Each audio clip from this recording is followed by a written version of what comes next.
Your husband has been working too many hours, way too many hours. You talk to him about it. You get a whole lecture about what it's like to work hard and to provide for the family. And you get he's not really listening. He's just totally defensive. You're sad. You feel rejected. You feel lonely. And you feel like the real reason is that he doesn't really want to be with you. What do you do? Jess.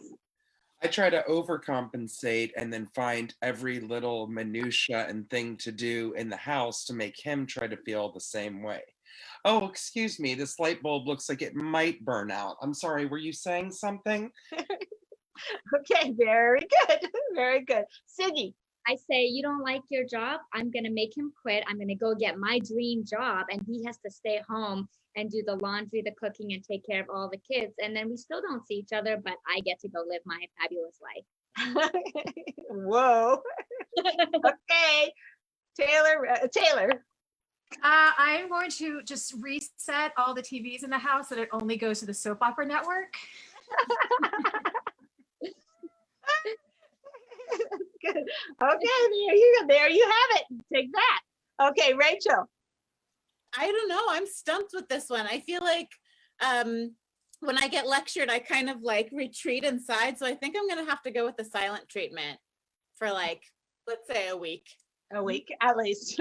Okay. Also, the other thing, Sarit, aren't I supposed to, after the thing, to tell what the best yes. I didn't want to jump in. I said maybe she's gonna do it as like a double dose. Yeah. No. I completely forgot. I'm in space here. Hello. Okay. COVID error. Okay. So go ahead. So right. So we'll decide who wins, and then afterwards you could tell us how to redo those two scenarios. Fantastic. So yeah, Rachael, honey, the silent treatment is like my number one tool. So yeah, you basically are making me the worst wife ever on this show right now. Just letting you know, Rachael, I'm not liking you right now.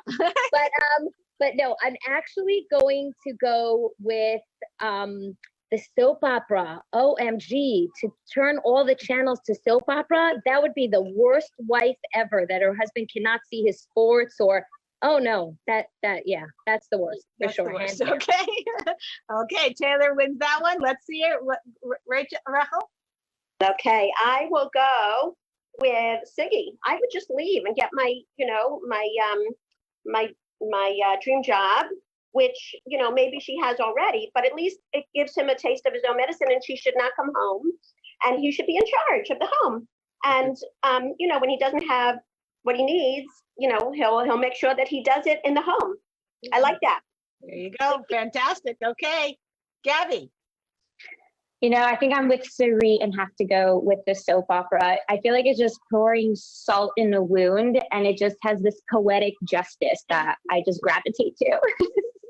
Okay, Sigi. Well said, Gabby. Poetic justice. Well, thank you. Thank you. Your husband's working so many hours. When you talk about him and when you try to talk about it, you get a whole lecture and about how hard it is to provide for the family. So, and you feel rejected because you feel like he's not taking care of you. You feel lonely and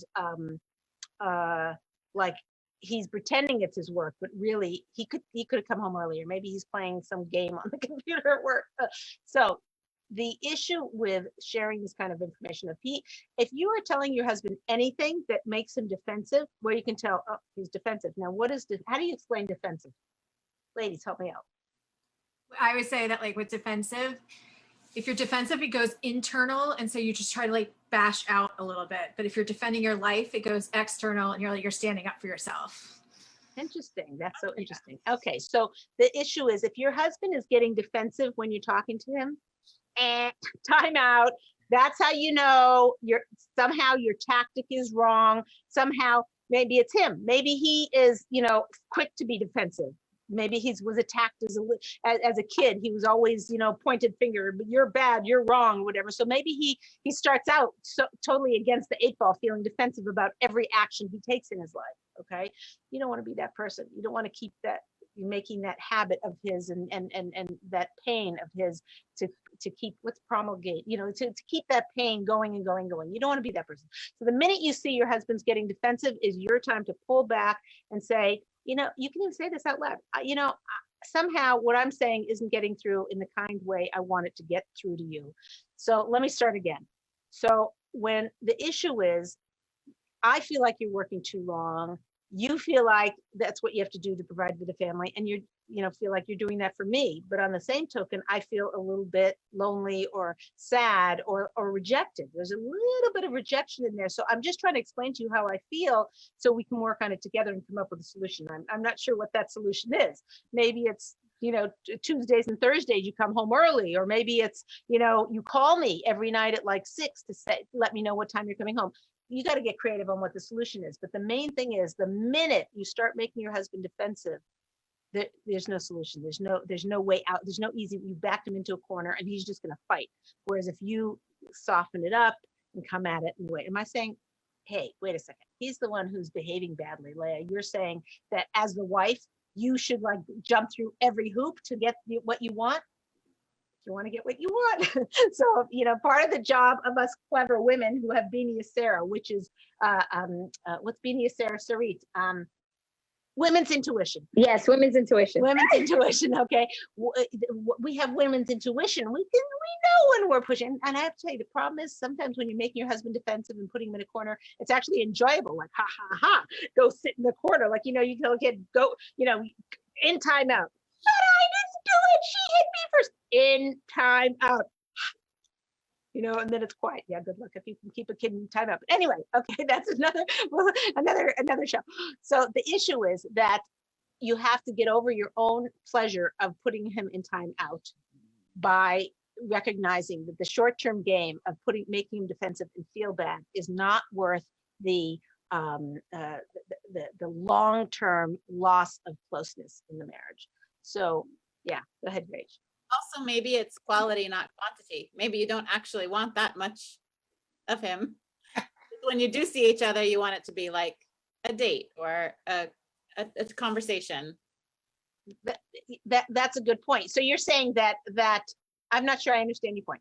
I guess I'm offering like what might be one of the solutions is maybe it's not more time together. Maybe it's just making the time you do have together more quality time. Beautiful. I love that. 100%. That's exactly right. But that can all be communicated. And if it's communicated like this or communicated like putting him on defensive, not going to be successful. But if you do it in a way, think about it first. If you're one of those people who's a good writer or likes to write it out exactly what you're saying, like a letter. And then you can either give him the letter or you can say it. But you have to first think very, very deeply about how to communicate it in a way that doesn't make him defensive. Okay, Gabby, No. Who is the winner of the worst wife ever? Jessica! Jessica! Yay! Worst wife ever! Jessica wins the award, the worst wife ever.